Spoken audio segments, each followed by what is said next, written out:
Well,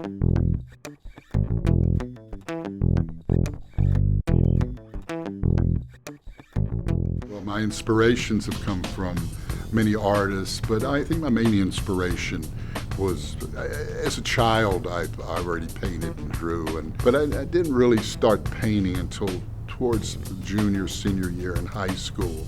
I had an art teacher who took interest in my brother and I and gave us some special classes. And then when I went to university, I majored in art. It was an art education program at West Virginia University, and I had a really, really good teacher there, Joe Moss. He was an inspiration as an artist, also an artist who wasn't afraid to take chances. And now, I don't know, 50-some years later, I still like to take chances. I like to do things, mix media that other people haven't really tried to mix, and see how it comes out. And oil and water and alcohol go together. They work. And they do some funny things with colors and acrylics, and it's really interesting to explore that. My work has gone from more representational, as happens with a lot of artists, have gone to a more abstract, exploring color, value ranges, really a lot of emphasis on texture. I use splatters of paint, structure paste, and different kinds of tools to carve texture into the paintings. You know, if you paint something that looks just like something like the trucks, you say, oh, that's great, wow, how'd you do that, you know? When you paint something that doesn't really represent any specific image, but just depicts color and texture and form and kind of putting all that together, you know, you've got to kind of rely on your emotions to tell you whether you like it or not. You don't have that frame of reference to say, oh, well, that looks just like a truck with rust on it and a broken back window, because it's not that. It's color and it's design. And I'm inspired by whatever that image is that I'm trying to reproduce or interpret and reproduce in my own way with the medium I'm using. But a lot of times the inspiration comes from within, and that's really what abstract expressionism is about, although it's been around for quite a while now, and it's part of what is accepted as the well-known new genre of art here in the United States and around the world.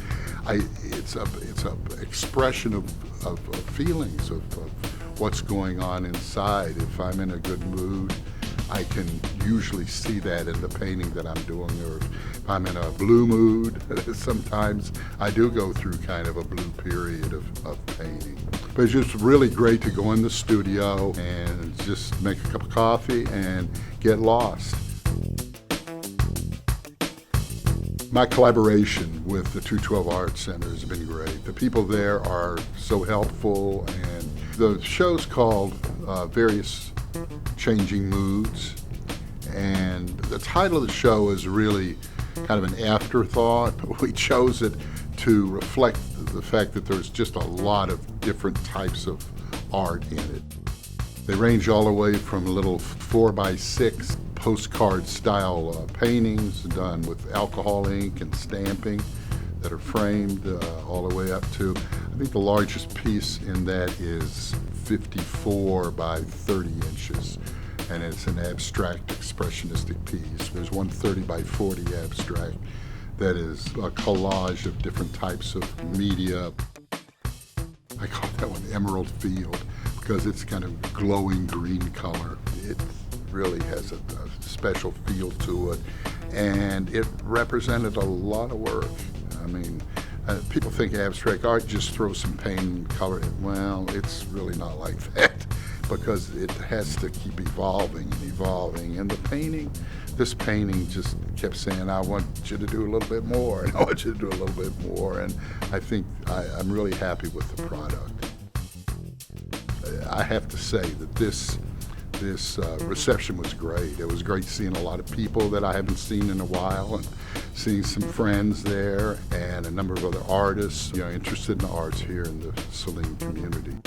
And we sold a number of pieces at the showing. Actually, they said that this was one of the best sales they've ever had. So for people who are interested, there's still pieces available. I can be found on Facebook.